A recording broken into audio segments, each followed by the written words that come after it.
राम कृष्ण हरी जय जय राम कृष्ण हरी हरी जय जय राम कृष्ण हरी जय जय राम कृष्ण हरी जय जय राम कृष्ण हरी जय जय राम कृष्ण हरी जय जय राम कृष्ण हरी जय राम कृष्ण हरी जय जय राम कृष्ण हरी जय राम कृष्ण हरी जय जय राम कृष्ण हरी जय राम कृष्ण हरी जय जय राम कृष्ण हरी जय राम कृष्ण हरी जय जय राम कृष्ण हरी जय राम कृष्ण हरी रूप पाहता लोचनी सुख झाले ओ साजनी रूप पाहता लोचनी सुख झाले ओ साजनी तो हा विठ्ठल बरवा तो हा माधव बरवा विठ्ठल बरवा तो हा माधव बरवा तो हा विठ्ठल बरवा तो हा माधव बरवा विठ्ठल बरवा तो हा माधव बरवा तो हा विठ्ठल बरवा तो हा माधव बरवा तो हा विठ्ठल बरवा तो हा माधव बरवा बहुता सुकृताची जोडी म्हणून विठ्ठली आवडी सुकृताची जोडी म्हणून विठ्ठली आवडी बहुता सुकृताची जोडी म्हणून विठ्ठली आवडी सुकृताची जोडी म्हणून विठ्ठली आवडी तो हा विठ्ठल बरवा तो हा माधव बरवा तो हा विठ्ठल बरवा तो हा माधव बरवा सर्व सुखाचे आगर बाप रखुमा देवीवर सुखाचे आगर बाप रखुमा देवीवर सर्व सुखाचे आगर बाप रखुमा देवीवर सुखाचे आगर बाप रखुमा देवीवर तो हा विठ्ठल बरवा तो हा माधव बरवा तो हा विठ्ठल बरवा तो हा माधव बरवा जय जय राम कृष्ण हरी जय राम कृष्ण हरी जय जय राम कृष्ण हरी जय राम कृष्ण हरी जय जय राम कृष्ण हरी जय राम कृष्ण जय जय राम कृष्ण हरी जय जय राम कृष्ण हरी राम कृष्ण हरी जय जय राम जय राम कृष्ण हरी जय राम कृष्ण हरी जय जय राम कृष्ण हरी जय जय राम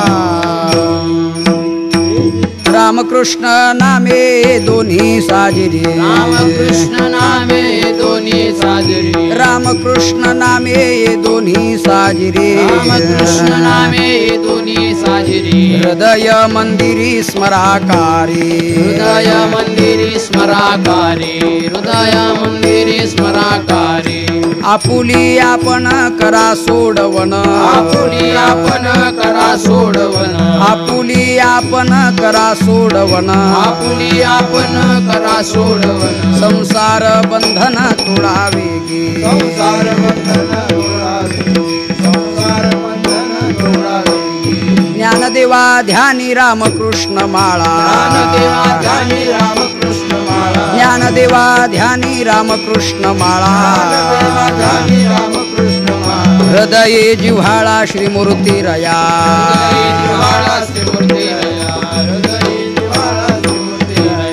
आपुली आपण करा सोडवण आपुली आपण करा सोडवण आपुली आपण करा सोडवण आपुली आपण करा सोडवण संसार बंधन तोडावे गे संसार बंधन तोडावे गे संसार बंधन तोडावे गे ठुब्बार खुमाई बार जय जय विठुब्बार खुमाई जय जय विठुब्बार खुमाई जय जय विठुब्बार खुमाई जय जय विठुब्बार खुमाई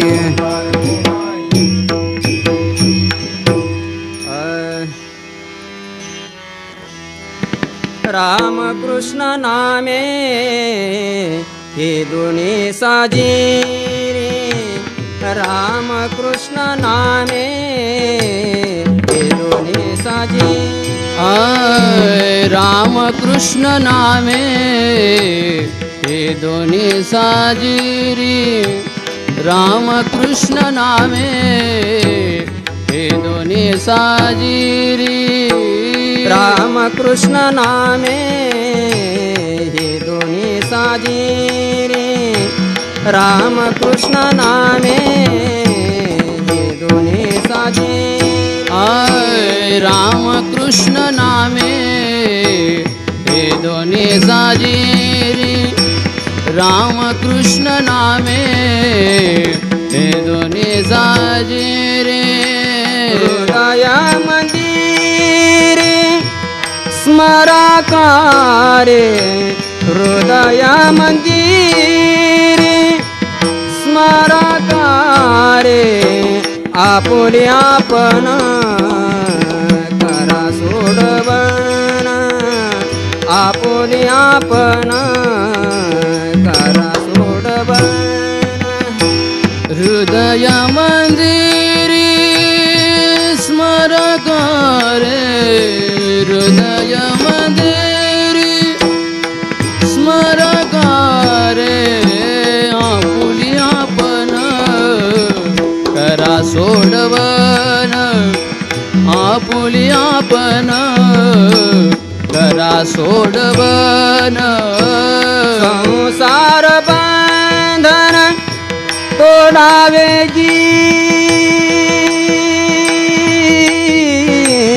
संसार बंधन आय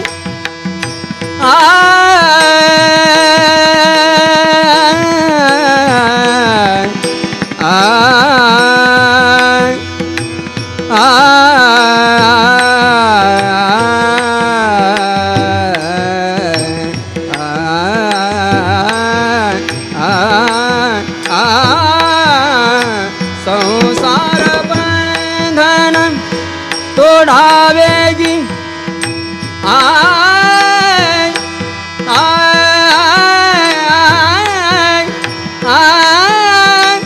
आय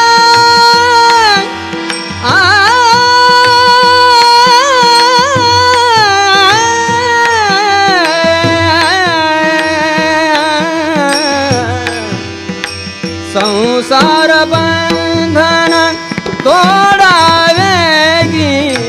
संसार बंधन तोडावेगी आपण आपण करा सोडवण आपण आपण करा सोडवण संसार बंधन तोडावेगी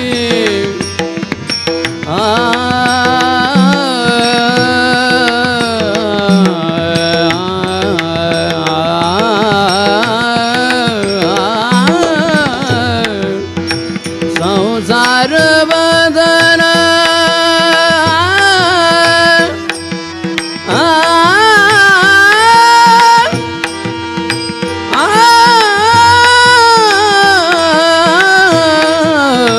संसार बंधन तोडवेगी संसार बंधन तोडवेगी आपुली आपण करा सोडवण आपुली आपण करा सोडवण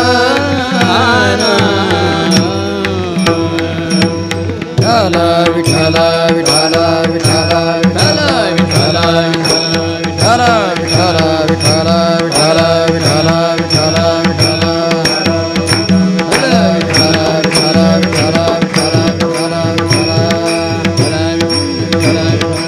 पुंडलीक वरदा हरि विठ्ठल श्री ज्ञानदेव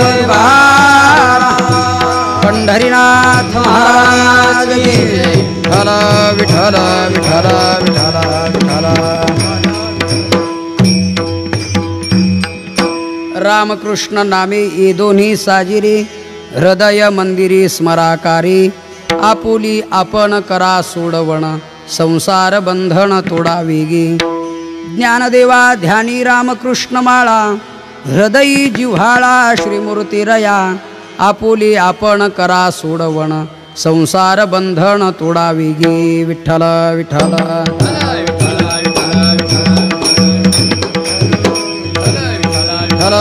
विठ्ठल विठ्ठल कुंडलिक वरदा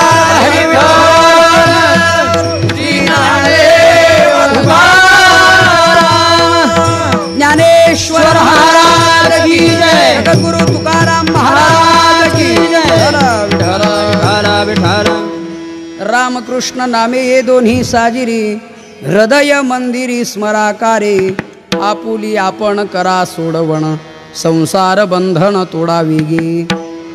प्रस्तुत कीर्तनरूपी सेवेकरिता निवडलेला अभंग समाधीचे राजे अलंकापूर निवासी संत सम्राट महावैष्णव श्री संत ज्ञानेश्वर महाराज यांचा नामाचं महात्म्य सांगणारा 3 चरणाचा अभंग कीर्तन सेवेसाठी निवडलेला आहे. विठ्ठल विठ्ठल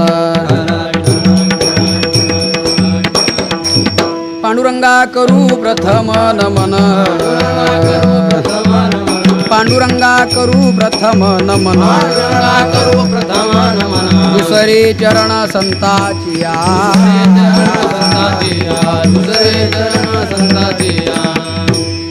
जयांचे केलिया स्मरण होय सकळ विद्येंचे आदिकरण तेची वंदू श्रीचरण श्री गुरूंचे ते नमस्कारोणी. आता अभंग श्री संत ज्ञानेश्वर महाराजांचा असून अभंगातील प्रतिपाद्य विषय असा आहे. अभंगाच्या पहिल्या चरणामध्ये श्री संत ज्ञानेश्वर महाराज राम आणि कृष्ण ही 2 नामं साजिरी आहेत. आपण प्रत्येकाने हृदय मंदिरामध्ये सतत स्मरावीत असा उपदेश करतायत. रामकृष्ण नामाचं स्मरण का करावं तर अनादिकालापासून आपल्या मागे लागलेलं संसारबंधन हे तोडायचं आहे, त्यातून आपल्याला मुक्त व्हायचं आहे. याकरता साधन म्हणून राम आणि कृष्ण ही नामं आपण हृदय मंदिरात स्मरावीत. ज्ञानेश्वर महाराज लोकांना सांगतायत किंवा तुम्हा आम्हाला सांगतायत की बाबांनो, ह्याच रामकृष्ण नामाची माळा मी माझ्या ध्यानामध्ये आणि हृदयामध्ये भगवान परमात्म्याची मूर्ती ठेवून अहोरात्र श्रद्धेनं जपतोय, तेव्हा तुम्ही त्याचं स्मरण करा. विठ्ठल विठ्ठल विठ्ठल विठ्ठल विठ्ठल. या अभंगामध्ये पहिलाच एक महत्त्वाचा प्रश्न असा की श्री संत ज्ञानेश्वर महाराज हे परंपरेनं योगी. ते स्वतः सांगतायत की आम्ही अष्टांग योगादी साधनं करून आम्ही समाधी स्थानापर्यंत पोहोचलो असेल तर आमच्या हे श्रीगुरूंचं हे धन आहे, परंपरेनं प्राप्त झालेलं हे आम्हाला धन आहे, हा ठेवा आहे. एवम गुरुक्रमे लाधले समाधी धन जे आपुले. या समाधी स्थानापर्यंत अष्टांग योगाची साधना करून समाधी स्थानापर्यंत पोहोचणारे ज्ञानेश्वर महाराज हे योगी आहेत. बघितलं तर नाथ संप्रदायातले आहेत, त्यांची ही नाथ संप्रदाय आहे, परंपरा आहे. ज्ञानेश्वर महाराज सांगतायत आदिनाथ गुरु सकळ सिद्धांचा मच्छिंद्रतयाचा मुख्य शिष्य.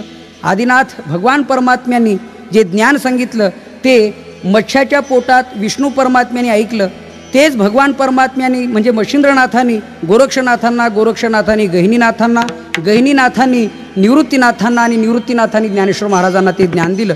यावरून ज्ञानेश्वर महाराज हे नाथ संप्रदायातले असताना, योगी असताना किंवा त्यांची विशेषतः ज्ञानी म्हणून प्रसिद्धी असताना ते आज नामाचा महिमा सांगतायत. मी स्वतः नामधारक आहे आणि तुम्हीही नामस्मरण करूनच या जन्ममरण संसारातून मुक्त व्हा असा जेव्हा उपदेश करताय तेव्हा प्रश्न हा निर्माण होतो की महाराज जर योगी आहेत तर योगाने आपल्याला जन्ममरणातीत का करत नाहीत?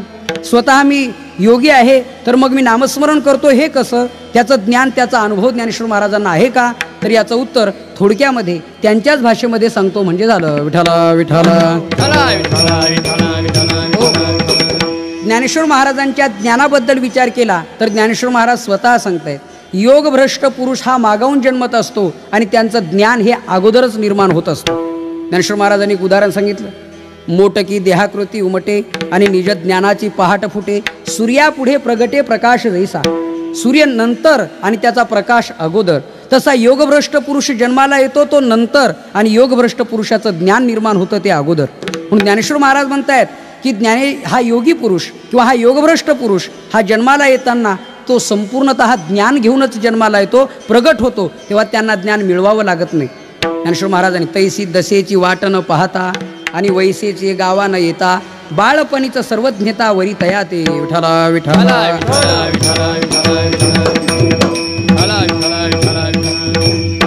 बाल्यदशेत त्यांना सर्वज्ञतेनं वरलेलं आहे. आता सर्वज्ञता म्हटल्यानंतर त्यांना योगाचं ज्ञान आहे, तसंच तपाचं आहे, तसंच व्रतवैकल्याचं आहे, तसंच उपासनेचं आहे, जपतपाचं आहे, अनुष्ठानाचं आहे, दानाचं आहे, ज्ञानाचं आहे, भक्तीचं आहे, किंबहुना वैज्ञानिक ज्ञान नाम प्रपंचाचंही ज्ञान आहे. ज्ञानेश्वर महाराजांच्या सर्वज्ञतेबद्दल बोलायचं ठरलं तर या सर्व प्रमाणाचा प्रत्यय आपल्याला येतो. त्यात एकच उदाहरण सांगावं असं वाटतं. ज्ञानेश्वर महाराजांचा प्रत्येक आणि मार्गातला जो अनुभव आहे तो तुमच्या आमच्याशी तुलनात्मक दृष्टीनं बघता कामा नये, पण अखिलकोट ब्रह्मांडचारक भगवान श्रीकृष्ण परमात्म्याशी तुलना केली तर भगवंताच्या पुढे ज्यांचा अनुभव आहे असं म्हणायला अडचण नाही, हरकत नाही. त्याला एक उदाहरण म्हणून सांगतो. गीतेच्या 17व्या अध्यायात भगवान परमात्म्यांनी सात्विक दानाची व्याख्या सांगितली की जे उपकार न ठेवता दिलं जातं, देश काल पात्र पाहून दिलं जातं. अर्जुना तद्दानम सात्विकम स्मृतम, ते दान सात्विक आहे. पण ज्ञानेश्वर महाराजांनी दानाच्या मधला जो अनुभव आहे दान मार्गातला, त्यात त्यांचं नैपुण्य, त्यात त्यांचं ज्ञान अनुभव त्यात ओतला. ज्ञानेश्वर महाराज म्हटले थांबा, भगवान कृष्ण परमात्म्यांनी सात्विक दानाची व्याख्या सांगितली ना ती अपूर्ण आहे. त्यात एक उणीव आहे. कोणती? कसं द्यावं हे देवानी सांगितलंय, परंतु जे द्यायचंय ते आधी कसं मिळवावं हे मात्र सांगायचं भगवान परमात्म्याकडून विसरलं गेलं बोलण्याच्या ओघामध्ये. भगवान परमात्मा देश काल पात्र पाहून द्या, पण द्यायचं ते मिळवायचं कसं हे वर्णन ज्ञानेश्वर महाराज करतायत. तरी स्वधर्म आतवते जे जे मिळे आपण याते, मग ते ते दिजे बहुते सन्मान योगी. अगोदर स्वधर्माने मिळवलेलं असावं आणि ते सन्मान योगाने दिलं जावं, तेव्हा ते सात्विक दान ठरतं. विठाला विठाला. हो, सात्विक दानाची व्याख्या ही थोडीशी ज्ञानेश्वर महाराजांच्या दृष्टीनं अपुरी वाटली, अपूर्ण वाटली. कारण देशकाल पात्र पाहून दिल्यावर सात्विक ठरतं, पण जे द्यायचंय ते आधी जर लोकांचे खून करून मिळवलं असेल, शास्त्रीय भाषेत बोलायचं म्हणजे अन्यायोपार्जितम धनम, अन्यायाने मिळवलेलं धन देशकाल पात्र पाहून दिलं तरी ते सात्विक दान ठरत नाही. त्याकरता अगोदर कसं मिळवावं आणि नंतर मग ते कसं द्यावं हे ज्ञानेश्वर महाराजांनी सांगितलं. यावरून त्यांचा दानामधला अनुभव, प्रत्येक ठिकाणच्या प्रत्येक मार्गाचा योगासंबंधाने अनुभव बघायचा असला 6व्या अध्यायात संप्रेक्षण आशिक आग्रहसोन दिशेच्या नवलोकयन ज्ञानेश्वर महाराजांनी ही कुंडलिनी शक्ती जागृत कशी करावी त्याचा विचार सांगितलेला आहे. आपल्या शरीरामध्ये 72,000 नाड्या आहेत, त्या 24 नाड्या प्रधान नाड्या आहेत आणि त्यातल्या 3 नाड्या ह्या प्राणवाहक नाड्या आहेत. इडा, पिंगला आणि सुषुम्ना. डाव्या बाजूनी इडा वाहते, मध्ये मेरुदंडातून सुषुम्ना वाहते आणि उजव्या बाजूनी पिंगला वाहते. अर्थात ज्यांनी श्वास घ्यायचा आणि तिने थांबवायचा, पूरक, कुंभक आणि रेचक असे 3 प्रकार एकदा झाले म्हणजे एक प्राणायाम होतो. त्यात अगर्भ प्राणायाम, सगर्भ प्राणायाम इत्यादी विचार त्या ठिकाणी आलेला आहे. आणि मग कुंडलिनी शक्ती जागृत होते. नवद्वाराचा निरोध करून प्राणवायूचा अपानवायूचं ऐक्य होऊन त्याचं घर्षण होऊन उष्णता निर्माण होते आणि 3.5 वेढे देऊन बसलेली कुंडलिनी शक्ती जागृत होते. मेरुदंडातून वाहणाऱ्या सुषुम्ना नाडीतून ती प्रवेश करीत षडचक्राचं भेदन करीत करीत या ब्रह्मरंध्रात जाऊन जेव्हा मिळते तेव्हा त्या योग्याला समाधी लागते. हा ज्ञानोबारायांचा अनुभव आहे. असा प्रत्येक क्षेत्रातला अनुभव, त्या संबंधाने भक्तीचा अनुभव बघितला तर ज्ञानेश्वर महाराज स्वतः सांगताय, माझ्या जीवेची आवडी पंढरपुरा नेईन गुढी, पंढरपुरा नेईन गुढी, पांडुरंगी मन रंगले, पांडुरंगी मन रंगले. किंवा तुकाराम महाराज आधी करून सर्व संत ज्ञानेश्वर महाराजांच्या वैष्णवपणाबद्दल बोलत आहेत. ज्ञानदेव वैष्णव मोठा, विठ्ठल नामे मुक्त पेठा, ज्ञानदान घडे श्रेष्ठा, वैकुंठ वाटा संत गेले. या नियमाने ज्ञानदेव वैष्णव मोठा, वैष्णवाची व्याख्या सांगितली आणि संत महात्म्याने वैष्णव जनतो तेने कही जे पीड पराही जाने रे. वैष्णव जनतो तेने कही जे, बस त्यांना वैष्णव म्हणतात जे दुसऱ्याची पीडा जाणतात किंबहुना दुसऱ्याची पीडा दूर करतात, त्यांना म्हणावं वैष्णव. त्यात ज्ञानेश्वर महाराज हे अग्रगण्य वैष्णव आहेत. ज्ञानेश्वर महाराजांनी वैष्णवाची व्याख्या सांगितली. पायात टोचलेला काटा पायापुरता थांबत नाही तर सर्व शरीराला जसा वेदनाक्षम ठरतो त्याप्रमाणे जगात कोणालाही दुःख झालं तर ते मला झालं असं समजतात आणि ते दुःख दूर करण्याचा प्रयत्न करतात, त्यांना म्हणावं वैष्णव. आणि त्यात अग्रगण्य आहेत ज्ञानेश्वर महाराज. यावरून ते मोठे वैष्णव आहेत, भक्त आहेत. तुम्ही म्हणाल त्यांना प्रपंचाचं ज्ञान आहे का? हे झालं भक्तीतलं, हे सर्वातलं ज्ञान झालं, योगाचं, जपतपाचं, व्रतवैकल्याचं, उपासनेचं, ज्ञानाचं, दानाचं वगैरे. पण प्रपंचाचं ज्ञान आहे का की ज्याची आम्हाला नित्य गरज आहे? ज्ञानेश्वर महाराज म्हणतायत हो. म्हणून आम्ही नेहमी सांगत असतो, ज्यांना परमार्थ चांगला करायचा आहे त्यांनी ज्ञानेश्वरी वाचावी आणि ज्याला प्रपंच चांगला करायचा आहे त्यांनी देखील ज्ञानेश्वरी वाचावी. म्हणजे प्रापंचिकांनाही आणि पारमार्थिकांनाही मार्गदर्शन ठरलेला ज्ञानेश्वरी हा जगतमान्य ग्रंथ आहे. ज्ञानेश्वर महाराजांनी प्रापंचिक ज्ञान, ज्याला शास्त्रामध्ये विज्ञान म्हणतात, ज्यांनी देव कळतो त्याला ज्ञान म्हणावं, ज्यांनी प्रपंच कळतो त्याला विज्ञान म्हणावं, आणि हे दोन्ही ज्यांना कळत नाही त्याला अज्ञान म्हणावं. ही तिन्हीची ही व्याख्या आहे. ज्ञान, विज्ञान आणि अज्ञान. ज्याला देव कळला ते ज्ञान. त्यांनी सांगितलं की परमात्मा असा आहे, ज्याला देव कळला नाही पण प्रपंच चांगला करता आला ते विज्ञान. पण ज्याला दोन्ही जमलं नाही, इधर ना उधर, ना इकडे ना तिकडे, प्रपंचही फाटका आणि प्रपंचही परमार्थही फाटका, दोन्हीकडे फाटके पण आहे, याला म्हणतात अज्ञान. पण ज्ञानेश्वर महाराज सांगतायत की ज्ञानेश्वरीमध्ये ज्ञानही आहे आणि ज्ञानेश्वरीमध्ये विज्ञान आहे. कोरडं अध्यात्मही नाही तर निव्वळ विज्ञानही नाही. गीतेच्या 9व्या अध्यायात या ज्ञानम विज्ञान सहितम यज्ञात्वा मोक्षेशे शुभात या श्लोकावरची पहिली ओवी, चाचोचेनी सांडसे खंडीजे पयपानी राजहंसे, तुझं ज्ञान विज्ञान तैसे वाटोनी देऊ. ज्ञानेश्वर महाराज म्हणताय तुझं ज्ञान विज्ञान तैसे. अरे बाबा, राजहंस पक्षाच्या समोर पाणी आणि दूध एकत्र करून ठेवलं तर दुधाबरोबर पाणी पित नाही आणि पाण्याबरोबर दूध टाकत नाही, दूध ग्रहण करतं आणि पाण्याचा त्याग करतो, त्याला म्हणतात राजहंस. तसं ज्ञानेश्वर महाराज म्हणताय तुला ज्ञान आणि विज्ञानाचं वर्गीकरण करून देऊ, एकीकडे विज्ञान आणि एकीकडे ज्ञान. आता विज्ञानाबद्दल एकच उदाहरण सांगतो. ज्या वेळेला विज्ञान प्रगत नव्हतं तेव्हा ज्ञानेश्वर महाराजांनी या विज्ञानाचं वर्णन केले. आज आपण जी लाईट पाहतोय, जी आपण इलेक्ट्रिक पॉवर उपभोगतोय, तेव्हा याच्यावरती नाना प्रकारची कामं आणि साधनं यंत्रणा चालते आहे, पण त्याचं वर्णन 700 वर्षापूर्वी ज्ञानेश्वर महाराजांनी केलेलं आहे. ते उदकाचे न्यावेशे प्रगटले तेज लखलखित जी दिसे, तये विजू माझे असे सलील काही. ज्ञानेश्वर महाराज म्हणतायत पाण्याच्या प्रेशरमध्ये, आपण इंग्रजीमध्ये त्याला प्रेशर म्हणतो, आवेश आहे मराठीमध्ये, तेव्हा आवेश निर्माण झाला पाण्याला, त्यातून विजेची निर्मिती झाली. या विजेची निर्मिती पाण्यापासून आहे, पण आता या ट्यूबलाईटमध्ये, बल्बमध्ये जर आपण पाणी शोधलं तर सापडेल का? की चला आपली तहान भागवण्यासाठी एखादी ट्यूबलाईट फोडू आणि त्यातलं पाणी पिऊ.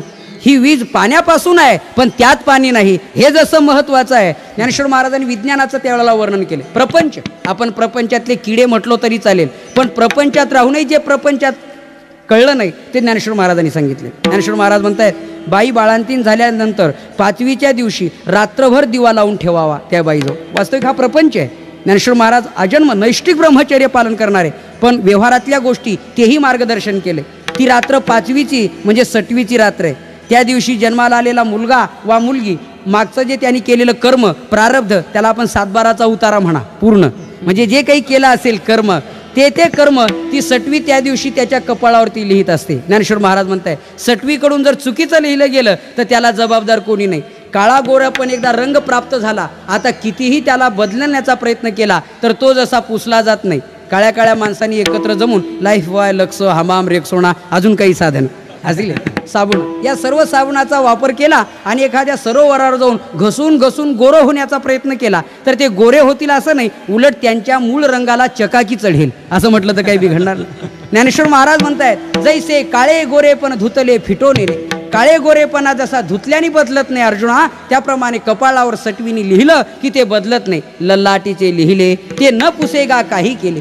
ती रात्र 6वीची आहे म्हणून रात्रभर दिवा लावावा. 6वीची राती जेवी न विसंबीजे वाती, तैसा ईश्वर निर्णयो चित्ती वाहने सदा. हे व्यवहारातलं सांगितलंय. ज्ञानोबाराने अशी व्यवहारातली कितीतरी उदाहरणं सांगितली. आता स्त्रिया, महिला मंडळ नेहमी स्वयंपाक करतात, पण याला हे म्हणतात हे आपल्यालाही माहिती नाही. ज्ञानेश्वर महाराजांनी दरवी शब्द घातलाय. दरवी आपल्याला काय माहिती, दरवी म्हणजे काय? ज्ञानेश्वर महाराज म्हणतायत दरवी म्हणजे पळी. आपण त्याला पळी वगैरे काय म्हणतो. ती पिठल्यात चालते, कढीत चालते, वरणात चालते, अजून कशात चालते, आहे की नाही? पण त्या पळीला जर विचारलं की बाईसाहेब आपण प्रत्येक पदार्थामध्ये जाऊन आलात तर याची टेस्ट कशी आहे, गोडी कशी आहे, खारट झालं का, तिखट झालं का, कमी गोड झालं का, नाही, तिला ते कळत नाही. ज्ञानेश्वर महाराज म्हणतायत ना तरी दरवी जैसी रिगोनी नाना रसी, परी ते रसस्वादासी नेने जीव. रिगोनी नाना रसी रिगोनी, पण रसस्वादासी नेणे हे व्यवहारातलं वर्णन आहे. यावरून ज्ञानेश्वर महाराजांना प्रापंचिकही ज्ञान आहे आणि अध्यात्माचं तर ओतप्रोत ज्ञान आहे. ज्ञानेश्वर महाराजांना ज्ञान म्हणण्यापेक्षाही ज्ञानेश्वर महाराजांच्या रूपाने ज्ञान प्रगट झालं असं म्हटलं तरी वावगं ठरणार नाही. विठ्ठला विठ्ठला विठ्ठला विठ्ठला विठ्ठला विठ्ठला. हो, ते चालते ज्ञानाचे बिंब, ते चालतं बोलतं ज्ञानाचं मूर्तिमंत स्वरूप. ज्ञानोबाराय म्हणजे ज्ञानाला फुटलेले हातपाय, ज्ञानाला आलेला आकार, ज्ञानाने धारण केलेला आकार म्हणजे ज्ञानेश्वर महाराज. आता या ज्ञानातही पुन्हा प्रकार आहेत. ज्ञानी आहे पण अज्ञानातला ज्ञानी की ज्ञानातला ज्ञानी हा मोठा फरक आहे. ज्याला शास्त्रीय भाषेमध्ये सापेक्ष ज्ञानी आणि निरपेक्ष ज्ञानी म्हणतात. याचे 4 प्रकार आहेत. अज्ञानातला अज्ञानी वेगळा, अज्ञानातला ज्ञानी वेगळा, ज्ञानातला अज्ञानी वेगळा आणि ज्ञानातलाही ज्ञानी वेगळा. लोकांना काही कळत नाही त्यातही याला काही कळत नाही, हा अज्ञानातलाही अज्ञानी. जे कळत नाही हेही कळत नाही त्याला अज्ञानातला अज्ञानी म्हणावं, अशी स्थिती आहे. म्हणजे अज्ञानातल्या स्वरात म्हणावं हेही कळत नाही आणि स्वरातून गेलं हेही कळत नाही. लोक म्हणतात अरे बाबा तुझं म्हणणं स्वरात येत नाही तोंडला, छे तुम्हाला अक्कल नाही, अशी स्थिती आहे. अज्ञानातला अज्ञानी, काही अज्ञानातले ज्ञानी, काहींना काही कळत नाही त्याला थोडंसं कळतं, त्यात आपण त्याला व्यवहारिक भाषेमध्ये वासरातली असं काहीतरी म्हणतो आहे की नाही. त्याप्रमाणे वासरात लंगडी गायला भलतं डिमांड, पण ती लंगडीच गाय, पण वासरात असल्यामुळे तिला डिमांड. अज्ञानातला ज्ञानी, काही ज्ञानातले अज्ञानी. उदाहरणार्थ ज्ञानेश्वर महाराजांच्या मुक्ताबाई निवृत्तीनाथ सोपान काकांच्या समोर चांगदेव महाराज अज्ञानी ठरले, पण चांगदेव महाराज अज्ञानी होते. 14 विद्या 64 कला हस्तगत करून 1400 वर्ष काळाला मेळ न लागू देणारे चांगदेव महाराज, पण जेव्हा पत्र लिहायला घेतलं तेव्हा एकही ओळ लिहिता आली नाही. कोरं पत्र पाठवून दिलं. मुक्ताबाई चिडून म्हणतायत 1400 वर्ष जगून अजून कोरा करकरीत राहिला. ज्ञानेश्वर महाराज म्हटले मुक्ता तसं काही नावं ठेवू नको, कोरा कागद पुन्हा वापरता येतो, काहीतरी लिहून ठेवलं चुकीचं तर ते पुन्हा उपयोगी पडत नाही, त्याचाही उपयोग नाही. हे जसं महत्त्वाचं आहे त्याप्रमाणे ज्ञानेश्वर महाराजांच्या समोर चांगदेव महाराज हे अज्ञानी ठरले. अर्थात अज्ञानी ठरले, पण अज्ञानातले अज्ञानी नाही, ज्ञानातले अज्ञानी. उद्या आपणही म्हणू लागलो चांगदेव महाराजांना काय येतं, हे म्हणणं बरोबर नाही. आपण 50 वेळा हरिपाठ म्हणूनही अजून चुकतो. आपण चांगदेव महाराजांना काय नावं ठेवावी, हा महत्त्वाचा भाग आहे. हरिपाठ म्हणता म्हणता गुंततो तो बाहेरच निघत नाही. ज्ञानदेवाप्रमाणे निवृत्ती देवी ज्ञान समाधी संजीवन हरिपाठ म्हणण्याऐवजी सर्वाघटी पूर्ण एक नांदे आला हरिपाठ रिवस गिरणी मागे. काही वेळेला ज्ञानदेवाप्रमाणे आत्मा हा निधान, आता सर्वाघटी पूर्ण एक नांदे म्हणायचं, समाधी संजीवन हरिपाठ गेला हरिपाठ पुढे. पहिल्या प्रकरणामध्ये योगयागविधी इथं वायाची उपाधी दंभधर्म म्हणण्याऐवजी करिशी जना म्हटलं की हरिपाठ पुढे. आणि तीर्थव्रतने मग भावे विनसिद्धी इथे वायाची उपाधी करिशी जना म्हटलं तर त्याच्यापेक्षा वायाची उपाधी दंभधर्म म्हटलं तर पुन्हा हरिपाठ मागे. हे जसं महत्त्वाचं, शेवटी वैतागतो तिथंच सोडून देतो हरिपाठ आणि निघून जातो. तुला काय झालं वा या हरिपाठातून तुम्ही बाहेरच निघत नाही, असा प्रकार. आणि ते चांगदेव महाराजांना नावं ठेवतात. ज्या ज्या श्रीगुरूकडे गेले त्या श्रीगुरूंनी त्यांना जे जे शिकवलं ते गुरुच्याही पुढे चांगदेव महाराजांची मजल आहे. त्यांनी शिकवावं, यांनी ऐकावं आणि शेवटी प्रश्न करावा ततक किम, याच्या पुढे काय, त्याच्या पुढे काय. त्यांनी सांगावं आता याच्या पुढे म्हणजे माझ्याही पुढे आता तूच आहे. या श्लेष अलंकार आहे. गुरु सांगता शिष्य पुढे बसून ऐकत असतो तेव्हा माझ्या पुढे तू हा एक अर्थ, आणि मला जे येत नाही त्याच्यापेक्षा तुला जास्त माहिती आहे म्हणून माझ्याही पेक्षा पुढे तू, अशा अर्थाने चांगदेव महाराजांची योग्यता. पण मुक्ताबाईंनी त्यांना कोरं ठरवावं हे ज्ञानातले अज्ञानी, पण ज्ञानेश्वर महाराज ज्ञानातलेही ज्ञानी. त्यांना जी प्रशस्ती पत्र दिलेली आहेत ती आपण बघा. तुकोबार आहे तुकिता तुलनेसी हा ज्यांचा अधिकार, त्यांनी म्हणावं ज्ञानियाचा राजा गुरु महाराव, त्यांनी दिलेलं पत्र आहे. दुसरीकडे बघा एकनाथ महाराजाकडे श्रीखंड्याच्या वेशात भगवंतानी काम करावं. श्री एकनाथ सदनी माधवजी सर्व कामेही करीतो, स्वकरे चंदन घासे गंगेचे पाणी कावडी भरितो. या प्रकारे ते एकनाथ महाराज वर्णन करतायत की ज्ञानेश्वर महाराज कोण आहेत. ज्ञानियांचा शिरोमणी वंदे जो का पूज्यस्थानी, त्यांनी दिलेलं प्रमाणपत्र आहे. जनाबाई 4ही युगामध्ये देवाच्या बरोबर राहिल्या, नामदेवरायांबरोबर राहिल्या. चौयुगाचा भक्तनामा उहा कीर्तनी, पाठीमागे डोळे झाकून उभे ते जनी. त्या जनाबाईंनी ज्ञानेश्वर महाराजांना म्हणावं विवेक सागरा सखया माझ्या ज्ञानेश्वरा. हो तुम्ही विवेकाचे सागर आहात ज्ञानेश्वर महाराज, असं नामदेवरायांनी म्हणावं. ऐके गा ज्ञान चक्रवर्ती तू तव ज्ञानाचीच मूर्ती. आणि स्वतः पांडुरंग परमात्म्याने म्हणावं हेच ज्ञान संजीवनी जाण त्रैलोक्यासी. म्हणून ज्ञानातले ज्ञानी ज्ञानेश्वर महाराज, त्यांना जसं भक्तीचं ज्ञान आहे तसं योगाचं आहे, सर्वात निपुण असल्यामुळे भक्तीतही निपुण असल्यामुळे ज्ञानेश्वर महाराज म्हटले बाबा मीही भक्त आहे आणि तुम्हालाही मी भक्तीच शिकवतो. याकरता आपण भक्ती करा, भक्ती करा म्हणजे रामकृष्ण हरी भजन करा. विठोबा रखुमाई विठोबा रखुमाई, विठोबा रखुमाई, विठोबा रखुमाई, विठोबा रखुमाई.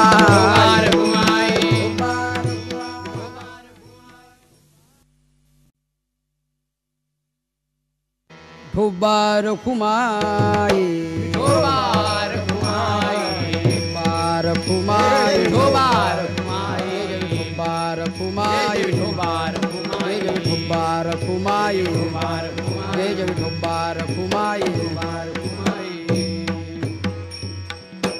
ज्ञानेश्वर महाराज सांगतायत की याकरता मला भक्तीचा जिव्हाळा असल्यामुळे तुम्हाला मी भक्ती संबंधानेच सांगतो, अर्थात त्यातही ज्ञानेश्वर महाराज निपुण आहेत. याच्यात थोडंसं पुढे जाऊन सांगायचं ठरलं तर ज्ञानेश्वर महाराजांनी सांगितलेलं उदाहरण जसं सोनं हे मौल्यवानच आहे, पण त्याला पुन्हा पुन्हा तापून त्याला पुट दिल्यानंतर त्याची किंमत, त्याचा कस जसा वाढतो, तसं ज्ञानेश्वर महाराजांच्या भक्तीला नामदेवरायांचा सहवास, संगती हे पूट दिल्यासारखं. ज्ञानेश्वर महाराज योगी असून, ज्ञानी असून, भक्त तर आहेतच, पण नामदेवरायांची संगती पुन्हा ज्ञानेश्वर महाराजांना जेव्हा प्राप्त झाली तेव्हा ज्ञानेश्वर महाराज त्या भक्ती संबंधाने अजूनच वर्णन करतायत, त्यात रंगून जातायत, मग्न होतात. विठाला विठाला. ज्ञानेश्वर महाराजांनी या मृत्यूलोकातली सर्व तीर्थ बघावेत असा हेतू पांडुरंग परमात्म्याकडे व्यक्त केला आणि नामदेवराय हे पांडुरंग परमात्म्याच्या ताब्यात असताना त्यांची मागणी केली की म्हटले माझ्यासोबत नामदेवरायांना पाठवा. आता वास्तविक देवानी विचार करायला पाहिजे होता, पण ज्ञानेश्वर महाराजांनी मागणी केली असता भगवंतांनी एकदम सांगितलं खुशाल घेऊन जा. खुशाल घेऊन जा म्हटल्यानंतर नामदेवराय म्हणाले का हो, आपलं परवा काय ठरलं होतं, मी तुम्हाला कोणाही बरोबर पाठवणार नाही, मी कोणाही बरोबर यात्रेला कुठं जाणार नाही, असं ठरलं असताना तुम्ही मला परत त्यांच्याबरोबर जा म्हणता. भगवंत म्हटले नामदेवा, याला व्यवहार म्हणतात. वस्तू द्यायची की द्यायची नाही हे मागण्याकरता कोण आलाय त्याच्यावर ठरवायचं असतं की वस्तू द्यायची की द्यायची नाही. आपला पखवाज मागच्या वर्षी नेला आणि फोडून टाकला, त्याला पुढच्या वर्षी आपण जरूर पखवाज देऊ ना, हे तर लक्षात येतं की नाही. हां, मग ठीक आहे. हे जसं महत्त्वाचं आहे तेव्हा मागणी करण्यासाठी आलाय कोण त्याच्यावर ठरवायचं असतं. व्यवहारातला एक साधारण दृष्टांत आहे. सुनबाईच्या पश्चात घरातल्या सर्वांनी ठरवलं की ह्या दीपावळीला आपली सुनबाई माहेरी पाठवायची नाही. सर्वांनी ठरवलं, एक मुखाने निर्णय सर्वांनी घेतला. पण योग त्या मुलीचा, तिचे सख्खे मामा मुंबई हायकोर्टात जज होते. अर्थात त्यांना काय इच्छा झाली कोण जाणे, त्यांनी आपली इच्छा व्यक्त केली. आपल्या पत्नीला त्यांनी सांगितलं का गं, मला असं वाटतं आपली भाची या दीपावळीला मुंबईला आणावी, तिची हाऊसमौज करावी, तिला मुंबई दाखवावी, तिच्या इच्छेप्रमाणे साडी चोळी घेऊन तिला घरी पोच करावं. तुझं काय मत आहे? ती म्हणली माझं काय मत आहे, घेऊन या. स्वतः न्यायाधीश जज स्वतःची गाडी घेऊन आपल्या भाचीला आणण्यासाठी जेव्हा त्या गृहस्थाच्या दारात गेले आणि त्यांना बघितल्यावर यांना एवढा आनंद झाला, आपल्यासारख्याने आमच्या घरी यावं. अहो, कोणाला पाठवलं असतं तरी काम झालं असतं, काय काम एवढं विशेष? त्यांनी सांगितलं विशेष काही काम नाही, साधारण काम आहे. आमची भाची आपली सुनबाई मला यावेळेला दिवाळीसाठी मुंबईला न्यायचं आहे. अहो, म्हणजे घेऊन जा. काल ठरलं होतं कोणाही बरोबर पाठवायची नाही, यावेळेला पाठवायची नाही, पण यावेळेला लगेच निर्णय, म्हणजे घेऊन जा. मग त्या पत्नीने सांगितलं, अहो तुम्ही म्हटले होते ना कोणाबरोबर पाठवायची नाही. त्यांनी सांगितलं तू गप्प बैस, तुला नाही कळत, हा व्यवहार आहे. अगं नेण्यासाठी कोण आले? जज आहेत, कोर्ट आहे. मग आता त्यांना नाही म्हणून कसं चालेल? हे जसं तसं नामदेवराय तुमची मागणी स्वतः ज्ञानेश्वर महाराज करतायत, पण एवढ्यावर नामदेवरायांचं समाधान नाही झालं. शेवटी देवानी सांगितलं नामदेवा, मी तुला कोणाही बरोबर पाठवतो असं समजू नको, मी तुला माझ्याच सोबत घेऊन जातो. फक्त नाव वेगळं आहे, बरं संत म्हणून देव म्हणून वेगळी कसली तरी मी तुला माझ्यासोबत घेऊन जातो. त्याचं वर्णन आहे. देव म्हणे नामा पाहे, देव म्हणे नामा पाहे, ज्ञानदेव मीची आहे, ज्ञानदेव मीची आहे, तू आणि मी नाही तुझा, ज्ञानदेव आत्मा माझा. बस ते आणि मी हे दोघं नाही, आम्ही दोघं एकच आहेत. आरतीमध्ये आपण नेहमी म्हणतो अवतार पांडुरंग नाव ठेविले ज्ञानी, आरती ज्ञान राजा महाकैवल्य तेजा. नेहमी आपण म्हणतो अवतार पांडुरंग नाव ठेविले ज्ञानी, जे पांडुरंगाचेच अवतार पण नाव फक्त ज्ञानी ज्ञानराज म्हणून ठेवून घेतलं. मी तुला माझ्यासोबत घेऊन जातो असं म्हटल्यावर नामदेवराय तयार झाले, पण एका अटीवर. तुझ्यासोबत जर घेऊन जातो ना मग देवा, मग ज्ञानेश्वर महाराज मला म्हणतील पडा या महादेवाच्या पाया, पडा त्या अमक्या देवाच्या पाया. माझं ठरलेलं आहे कटावरी कर नाही ज्या देवाचे, नेघे मी तयाचे दर्शन, कटावरी कर नाही ज्या देवाचे. बस, कटावरी कर नाही ज्या देवाचे आणि नेघे मी तयाचे दर्शन. ज्या देवाचे कमरेवरती हात नसतील अर्थात त्याच्या मी पाया पडणार नाही. देवाने सांगितलं ठीक आहे पाया नको पडू पण जा तर खरं. आणि म्हणून स्वतः हात नामदेवरायांचा ज्ञानोबारायांच्या हातात दिला. आपल्या वारकरी संप्रदायाचं भाग्य आहे. त्या दिवशी ज्ञानेश्वर महाराज नामदेव महाराज एकत्र आले म्हणजे भक्ती आणि ज्ञानाचा संगम झाला. खऱ्या अर्थाने ज्ञान एकीकडे आणि भक्ती एकीकडे असेल तर हे दोन्हीही अपूर्ण आहेत ईश्वर प्राप्तीच्या दृष्टीने. व्यवहारातला दृष्टांत आहे. आंधळा आहे तोही वाटचाल करू शकत नाही पाय असून. पांगळा आहे तोही वाटचाल करू शकत नाही डोळे असून. डोळे आहेत पाय नाही, पाय आहेत डोळे नाही. मग या दोघांनी एकत्र येऊन काय केलं, संघटित झाले हे दोघं. ते म्हटले असं करा, म्हणजे काय, माझे पाय आणि तुमचे डोळे आपण एकत्र आणू आणि मग आपण यात्रेला जाऊ. केलं काय, आंधळ्या माणसाचे पाय भक्कम होते, त्यांनी पांगळ्या माणसाला खांद्यावरती घेतलं आणि पांगळ्यांचे डोळे चांगले होते, त्यांनी वरतून मार्गदर्शन केलं. डावीकडे उजवीकडे इकडे तिकडे वगैरे. हे दोघं एकत्र आल्यामुळे चारीधाम यात्रा करून आले आणि दोघं दोन्हीकडे होते तर गावात सुद्धा फिरू शकत नव्हते. तसं ज्ञाना वाचून भक्ती आंधळी आहे आणि भक्ती वाचून ज्ञान पांगळा आहे. पांगळं ज्ञानही परमात्म्याकडे नेत नाही, आंधळी भक्तीही परमात्म्याकडे नेत नाही. त्याचं वर्णन व्यवस्थित रीतीनं आलेलं आहे. आंधळ्या गरुडाचे पाका हाती ते कवने उपयोगा जाती. ज्ञानेश्वर महाराज म्हणतायत, आंधळ्या पक्ष्याची मारलेली भरारी किंवा आंधळ्या माणसाचं पळणं, आंधळ्या माणसाला वेड लागलं पळू लागला, त्याचं पळणं रस्त्यानेच असणार ना, असणार नाही. ठीक आहे, आंधळा माणूस जर पळू लागला तर तो रस्त्याने पळेल का. ज्ञानेश्वर महाराज म्हणतायत, अरे जात्यंधा लागे पिसे मग तो सैरा धावे जैसे. मग ते सैरा धावे जैसे त्याचं पळणं जसं चुकीचं आहे त्याप्रमाणे एकटी भक्तीही परमात्म्याकडे नेत नाही, ज्ञानही नेत नाही. पण हे दोघं एकत्र आल्यावर काय होतं, गीतेच्या 18व्या अध्यायाच्या 55व्या श्लोकावरची ही ओवी आहे. ज्ञानेश्वर महाराज सांगतायत, ये या ज्ञान भक्ती सहज भक्तू एक वटला मज तरी मीची केवळ हे तुझं श्रुतही आहे. अर्जुना, ज्ञान भक्ती जर एकत्र आली तर काय होतं, तो भक्त भक्त राहत नाही, मी देव देव राहत नाही, तो आणि मी दोघं एकच होतो. विठ्ठला विठ्ठला. हो, जसं कबीरदास महाराज म्हणतायत, लाले मेरे लाल की जित देखे उतलाल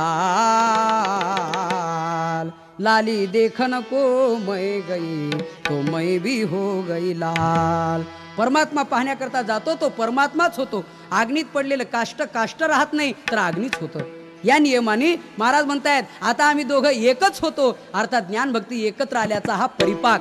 आणि म्हणून त्या दिवशी ज्ञान आणि भक्ती एकत्र आली, एकमेकाच्या खांद्यावर हात टाकून चालू लागले ज्ञानेश्वर महाराज आणि नामदेव महाराज. पण शेवटी कुठं ना कुठं तरी ज्याच्या त्याच्या तत्वाचा, मार्गाचा, पंथाचा, धर्माचा अभिमान असतोच ना.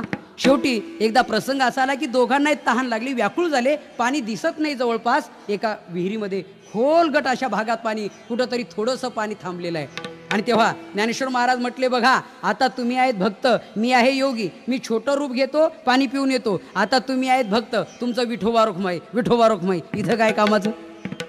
नामदेवरायांना राग आला. नामदेवराय म्हटले, देवा ज्ञानेश्वर महाराज म्हटले, काय माझ्या भक्तीला तुम्ही काय समजले, मी काय आताच्या काळातला भक्त आहे. सप्ताहामध्ये वातावरण तयार झालं की माळ घातली आणि विलक्षणामध्ये फुकट प्यायला मिळालं की टाकली काढून, त्यातला मी भक्त आहे का एखादा, असा टेम्पररी भक्त आहे का, पार्ट टाइम भक्त आहे का.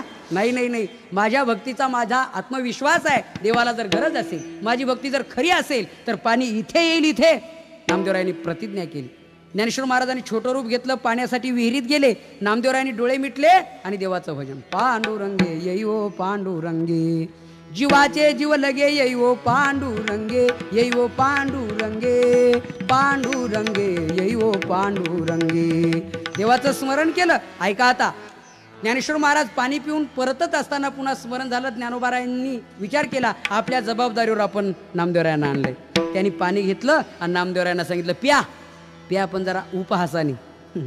एखाद्याच्या घरी आपण जेवायला गेल्यावर त्यांनी म्हणावं, खा, घ्या. हे म्हणणं जसं उपहास बुद्धी नाही, घ्या, दुष्काळातूनच आले तुम्ही, कोण आहे तुम्हाला आमच्याशिवाय, खा, हे म्हणणं जसं आहे तसं प्या, पाणी प्या, असं त्यांनी म्हटलं. नामदेवरायांनी भाव जाणला, उपहास बुद्धी जाणली. नामदेवरायांनी डोळे उघडले आणि विनोद केला. मी म्हटलं ना, माझ्या देवाला गरज असली इथे पाणी आणतील. आणलं की नाही, डायरेक्ट आणू नाही तर इनडायरेक्ट आणू, पण आणलं की नाही, कोणाकडून का होईना काम करून घेतलंच की नाही, पाणी मिळालं मला, बस. पण नामदेवरायांनी एवढं म्हणून विनोद करून पाणी प्याले नाहीत, हे मात्र महत्वाचं आहे. त्यांनी सांगितलं, हे सिद्धीनी प्राप्त झालेलं पाणी आहे, हे आम्ही विष्णुदासांनी निंदे मानलेलं आहे. सिद्धीला विपिसे कोणतया पुसे नेले राजहंसे पाणी काय. सिद्धीनी प्राप्त होणारं जे असेल ते आम्ही ग्राह्य मानणार नाही. गरज असते देवाला इथे पाणी, पुन्हा डोळे मिटले, देवाचं स्मरण केलं, परिणाम काय झाला ऐका. विहीर उचंबळून भरली पाण्याने, पाटचे पाट, कॅनलचे कॅनल असा वाहू लागला नामदेवरायांच्या समोर. पाट भरून वाहतोय, विहीर भरून वाहते. तेव्हा नामदेवरायांनी सांगितलं ज्ञानोबारायांना, आता या, स्नान संध्या आटोपा, आंघोळ करा, पाणी प्या. बघा यातला फरक सांगतो. योगी ज्ञानोबारायांनाही पाणी मिळालं, भक्त नामदेवरायांना पाणी मिळालं, पण योग्यांना पाण्याकडे जावं लागलं आणि भक्तांकडे होऊन पाणी आलं. हा भक्तीचा आणि योगाचा फरक आहे. अजून एक फरक आहे, त्यांनी स्वतःची तहान भागवली ज्ञानेश्वर महाराजांनी, त्याच्या जगाचा फायदा काय? पण नामदेवरायांच्या भक्तीमुळे त्या भागातली कायमची पाणी टंचाई दूर झाली. असा फरक आहे.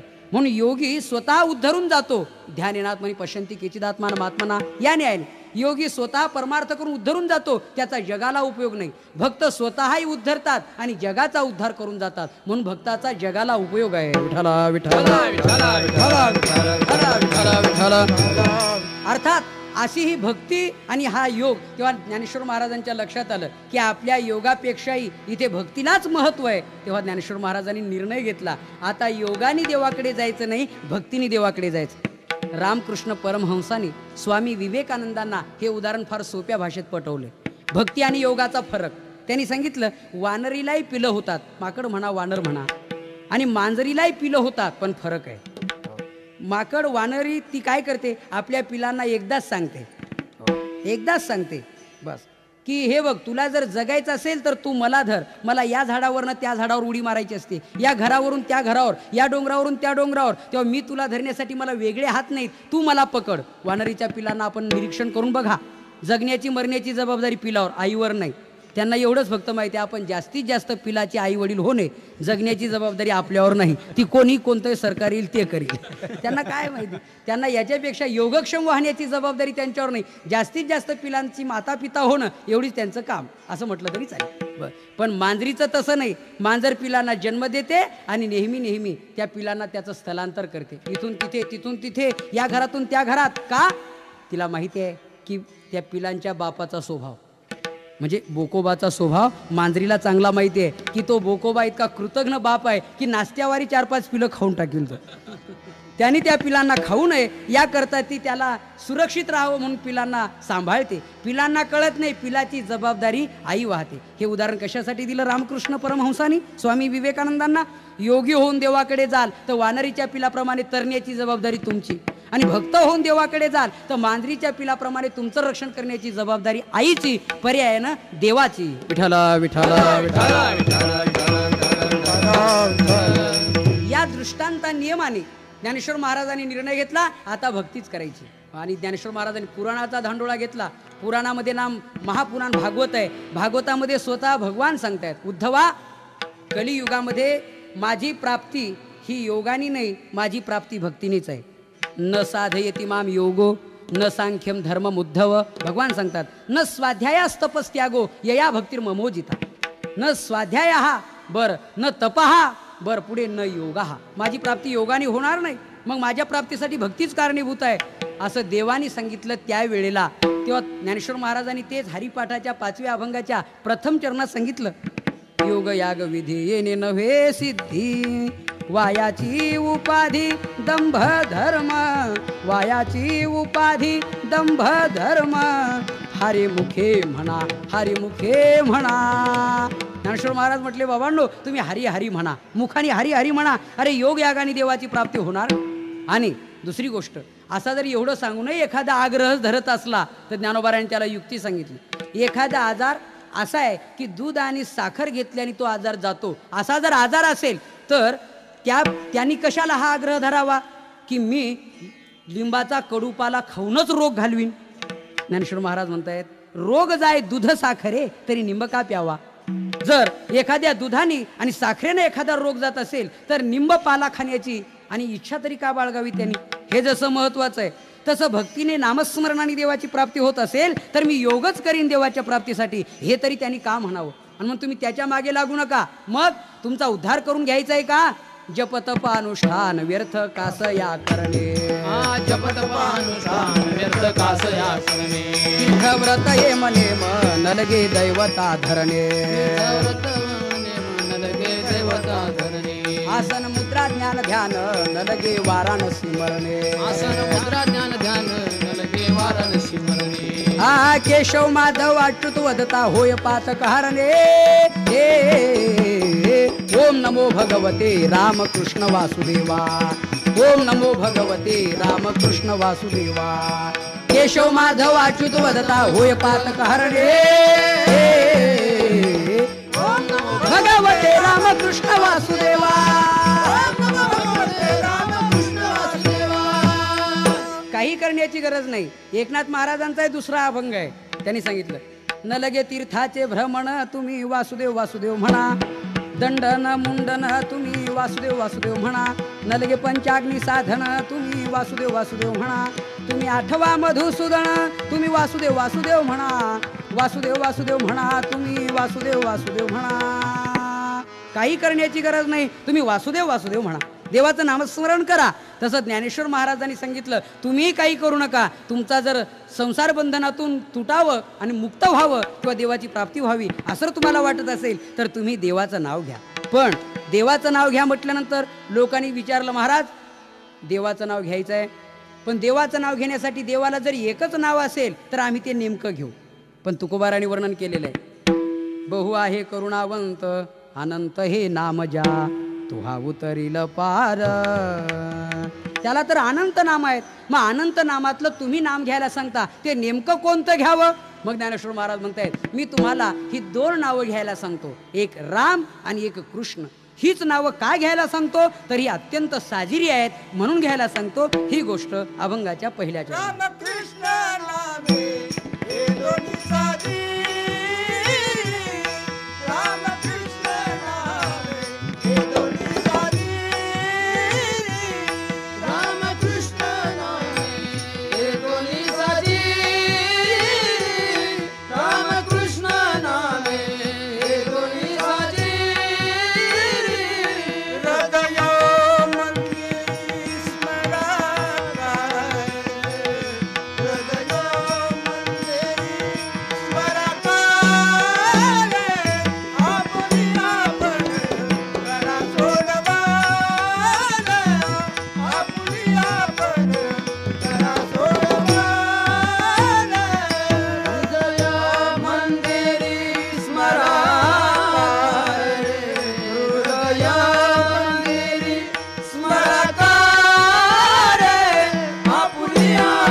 नामाचा प्रामुख्यानं ज्ञानेश्वर महाराज अभंगाच्या प्रथम चरणामध्ये उल्लेख करतायत की हे बघा, आमच्या परमात्म्याला अनंत नावं असली तरी ही दोन नामं साजरी आहेत.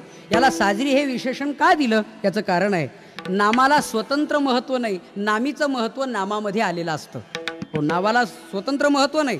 दोन व्यक्तीचं नाव एकच असावं, एकाला 10,000 रुपयाचा माल उधार मिळतो, एक दिवसभर पाया पडलं तर बिडीचा पुडा कोणी देत नाही.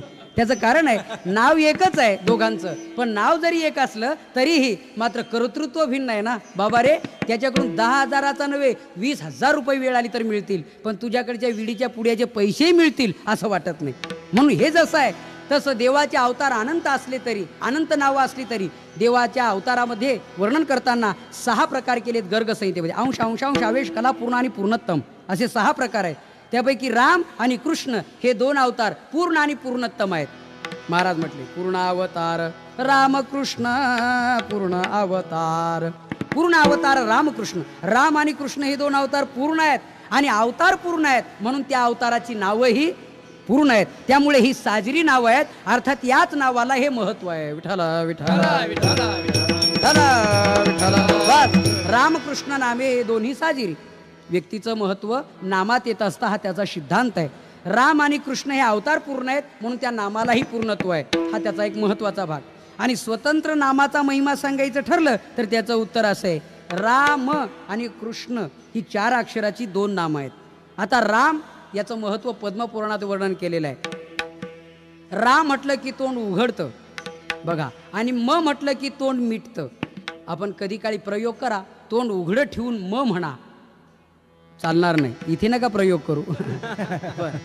किंवा एखाद्या वेळेला तोंड मिटून रा म्हणा तरी जमणार नाही, त्याचा वर्ण बदलतो. म म्हटलं की ओष्टे वर्ण आहे, ओठाला ओठ लागले तरच म या अक्षराचा उच्चार होतो, अन्यथा होत नाही.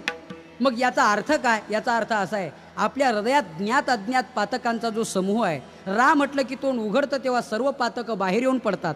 बाहेर आलेली पातकं पुन्हा मध्ये येऊ नयेत याकरता म म्हणजे ओठाला ओठ मिटून तोंड बंद करणे, म्हणजे पापांना परत न येण्यासाठी, म्हणजे नो एंट्री करणे. बस ती पापं पुन्हा न येऊ देणे असा त्याचा भाग आहे. नाही तर तीच पापं जर पुन्हा पुन्हा येऊ लागली तर किती पापाची निवृत्ती कराल? त्याचं जर पर्क्युलेशन होऊ लागलं रिटर्न सप्लाय तर काय करणार आपण? हे जसं महत्वाचं आहे याकरता बाहेर पडलेली पातकं पुन्हा मध्ये येऊ नयेत याकरता रा म्हणजे बाहेर पातकं म पुन्हा मध्ये नाही असा त्याचा अर्थ आहे. त्याचा श्लोक आहे रकारोच्चार मात्रेण बहिर्निर्याती पातकं पुन्हा प्रवेशा भावे च मकारस्तु कपाटवत. शास्त्रकार सांगतायत रकारोच्चार मात्रेन रकाराचा उच्चार केला की बहिर्निर्याती पातकम पातकम बहिर्निर्याती पातकं बाहेर येतात पण पुन्हा प्रवेशा भावेच पुन्हा प्रवेश करू नये याकरता मकारस्तु कपाटवत. वत म्हणजे प्रमाणे अर्थात या कपाटाप्रमाणे मकाराच्या उच्चाराने तोंड बंद होतं. हे राम या 2 अक्षराचं महत्व आहे. अजून पुष्कळचं महत्व आहे. आता कृष्ण या अक्षराचं महत्व असं आहे त्यात कर्षती म्हणजे आकर्षण करणे. शास्त्राने सांगितल्याप्रमाणे मदोन्मत्त हत्ती जसा जंगलात भटकतो तसं तुमचं आमचं मन विषयाच्या जंगलात भटकतंय. हे देवाकडे येत नाही, स्थिर होत नाही. त्याला आकर्षण करण्याचं काम कृष्ण हे नाम करतं, आकर्षण करतं ते. आणि म्हणून राम पातकाची निवृत्ती, कृष्ण मनाचं आकर्षण याकरता रामकृष्ण नामे हे दोन्ही साजिरी. ही 2 नामं अत्यंत साजरी आहे. वेदांताच्या दृष्टीने त्याचं पुष्कळचं पुन्हा चिंतन आहे. राम हा देही आहे म्हणजे देहात असलेलं कुटस्थ चैतन्य आहे आणि कृष्ण हे मात्र ब्रह्मचैतन्य आहे, सर्वत्र व्यापक आहे. म्हणून राम हा शब्द आपण या अर्थाने वापरतो. सर्वाघटी राम देहादेही एक असं देही नित्यम अवध्योयम या दृष्टीने.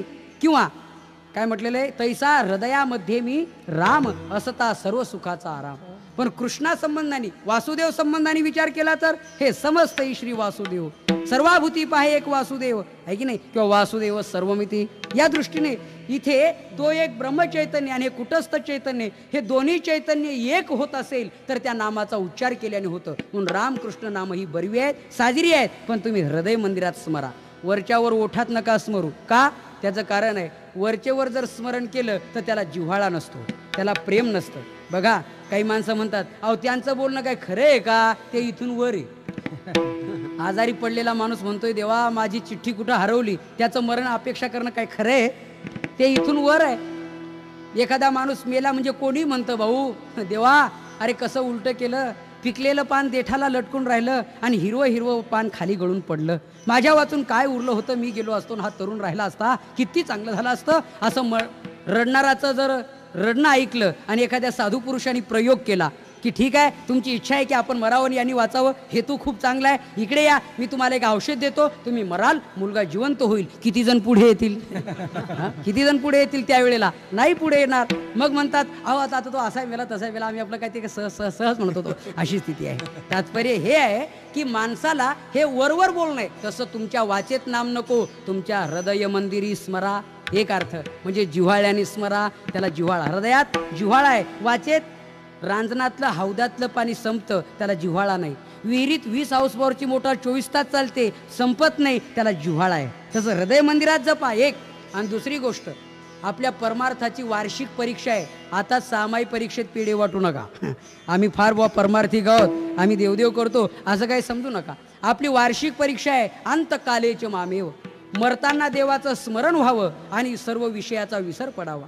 त्यावेळेला ते घडलं नाही तर मग आपला केलेला परमार्थ निष्फळ ठरला असं समजा. त्यावेळेला देवाचं नाव येण्यासाठी वाचा बंद होऊ शकते. त्यावेळेला हृदय मंदिरात जर असेल तर मध्यमा वाचा पश्यंती वाचा या वाचेने देवाचं नामस्मरण होऊ शकतं. याकरता हृदय मंदिरी स्मराकारे. आता हृदय मंदिरात स्मरण करायचं ते कशा करता, रामकृष्ण नामाचा उच्चार करायचा तो कशा करता, ज्ञानेश्वर महाराज म्हणतायत त्याचं कारण आहे अनादिकालापासून संसार बंधन आपल्या मागे लागले. जर ते तोडायचं असेल तर रामकृष्ण नामाचा उच्चार हृदय मंदिरात करा की संसार बंधन तुटेल आणि ते तोडण्यासाठीच करायचं आहे. हे दुसरं चरण. आपुली आपण करा सोडवा, आपुली आपण करा सोडवा, आपुली आपण करा सोडवा, आपुली आपण करा सोडवा. संसार बंधन कोणा वेगी, संसार बंधन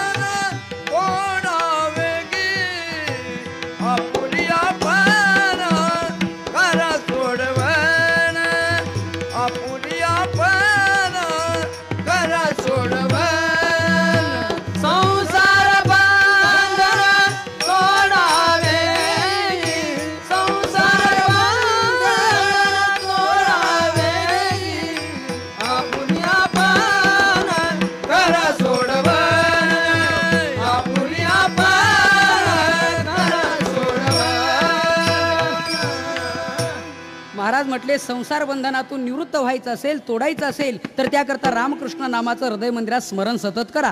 अर्थात इथे फार महत्त्वाचा विचार आहे की संसार बंधन तोडा पण वेगी तोडा असं वर्णन केले. वेगी हा शब्द का वापरला महाराजांनी याचं एक महत्त्वाचं कारण आहे. हा जन्म यापूर्वी नव्हता, पुढे मिळणार नाही, हा एकदा मिळालाय. बाकी जन्मात संसार बंधन तोडता येत नाही, याच जन्माने तोडता येतं. आणि म्हणून वेगी तोडा. कारण आता मिळालेलं आयुष्य तुमच्या हातात नाही. आपण ठरवू की आपण अजून 80 वर्ष नक्की राहू, हे चूक आहे. केव्हा कधी आपण संपू याचा क्षणार्धामध्ये आपण संपणार आहोत, आपल्याला अंदाज काढता येणार नाही. आणि म्हणून वेगी स्मरा हे त्याचं उत्तर आहे. विठ्ठला विठ्ठला. आणि महत्वाची गोष्ट दुसरी, आपुली आपण सोडवण करा. सोडवण करा आणि बंधन तोडा. हे बंधन कोणतं? वेदांताच्या दृष्टीने बंधनाचे बरेच प्रकार सांगितलेले आहेत. बंधनाचे प्रकार असे आहेत. एक कर्मबंधन आहे. यज्ञार्थात कर्मणो नेत्र लोकोयम कर्मबंधना. हा संसार बंधन तोडत असताना एक कर्माचं बंधन आहे, एक द्वैताचं बंधन आहे. द्वैताचे बंधन न बाधिजे. संसार बंधन तर इथे शब्दच आहे. 6 प्रकार सांगितलेले आहेत. एक द्वैताचं बंधन आहे, एक कर्माचं बंधन आहे, एक संसार बंधन आहे, एक गुणबंधन आहे, एक अहंकार बंधन आहे आणि एक देह संघाताला बंधन म्हटलेलं आहे. देह इंद्रिय मन बुद्धी प्राण हेच बंधाचे पंचायतन, याला बंध म्हटलेलं आहे. भागवतामध्ये अहंकाराला बंधन म्हटलेलं आहे. अहंकारम कृतम बंधा. अहंकार बंधन आहे. गुणाला बंधन म्हटलेले, ते गुण ते कैसे किती आणि बांधिती कवने रीती. ज्ञानेश्वर महाराज म्हणतात गुणबंधन आहे, अहंकार बंधन आहे, संसार बंधन आहे, द्वैताचं बंधन आहे, देह संघात बंधन आहे. अर्थात ही बंधनं नेमकी कुठे आहेत? आत्म्याला की देहाला? तर देहालाही नाहीत आणि आत्म्यालाही नाहीत. मग नैवात म्हणून देहस्य. उद्धवाने हा प्रश्न सुंदर उच्चारलेला आहे. उद्धवजी विचारताय देवा हे बंधन नेमकं कोणाला आहे? हे भवबंधन ऋषिकेसी सांगपा बाधक कोणासी. बरं बंधन नाही म्हणशील तर प्रत्यक्ष जगाशी जडला असे.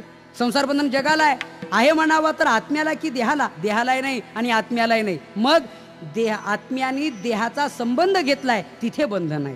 हे बंधन कुठे आहे हेही महत्वाचं आहे. आता हे बंधन आपला आपण तोडा असं जे वर्णन केलेलं आहे ना, त्याचं कारण आहे हे बंधन तोडण्याकरता दुसऱ्याची गरज नाही. उद्धवाने देवाला तसे विनंती करून सांगितलेलंच आहे. पण उद्धवाच्या म्हणण्याप्रमाणे आणि आपण इथे ज्ञानेश्वर महाराज म्हणतायत त्याप्रमाणे हे बंधन आपलं आपण तोडायचंय, प्रयत्न करून तोडायचंय. ते कसं तोडायचंय? बंधनाचे शास्त्राने 2 प्रकार सांगितले. एक अन्यकृत बंधन आणि एक स्वकृत बंधन. दुसऱ्याने दुसऱ्याला बांधलं जातं. उदाहरणार्थ म्हैस गाय शेळी वगैरे हे बंधन आहे, यांना बांधलेले अन्यकृत बंधन आहे. पण स्वकृत बंधन आहे. माकड पकडण्याकरता ते लोक आयडिया करतात, युक्ती करतायत. एखाद्या डब्यामध्ये फुटाणे ठेवून आणि ते माकड पकडण्यासाठी तिथे ठेवलं जातं. तो हात घालतो आणि मुठीसह हात बाहेर निघत नाही, त्यावेळेला त्याची पंचायत होते आणि ते पकडलं जातं. हे स्वकृत बंधन आहे. असे अनेक स्वकृत बंधन आहेत. या स्वकृत बंधनाला तोडण्यासाठी दुसरा कोणी नको, हे बंधन आपलं आपणच तोडायचं आहे. याच्यावरती सुंदर उदाहरण दिली ज्ञानेश्वर महाराजांनी. पोपट नळिका यंत्राला स्वतः होऊन धरतोय, मग त्याचे पाय त्यांनी सोडायचे. आंधळा माणूस, एखादा डोळस माणूस, पण धनाचा हंडा प्राप्त होण्याच्या वेळेला दुर्बुद्धी आंधळा होण्याची होते, त्यावेळी त्याचे डोळे त्यांनी झाकलेत, त्याचे डोळे त्यांनीच उघडायचे. याला आपुली आपण करा सोडवून म्हणतात. शंकराचार्याने एक सुंदर दृष्टांत दिलेला आहे. मस्तकानेस्त भारादिर दुःख मंदिर निवार येते क्षुधाधिकृत दुःखं तू विनास्वेन नकेनशी. आपल्या मस्तकावरचा भार दुसरा कोणी घेईल आणि आपल्याला भाररहित करील हे ठीक आहे, परंतु भूक लागल्यानंतर आपल्याऐवजी कोणी जेवून चालणार नाही. आपल्याला जेवून ते दुःख निवृत्त करावं लागेल. तसं संसार बंधन आपलं आपणच तोडायचं आहे. म्हणून आपुली आपण करा सोडवण. किंवा ऋणमोचन करता पितू संती सुतादय. हा बंधन मोचन करतास्या स्वास्मा धन्यो न कश्चन. बाकीचे सोसायटी ऋण कोणी फेडेल, पण जन्म मरणाचं ऋण आपल्याला संपवावं लागेल. याकरता आपुली आपण करा सोडवण. संसार बंधन तोडावेगी.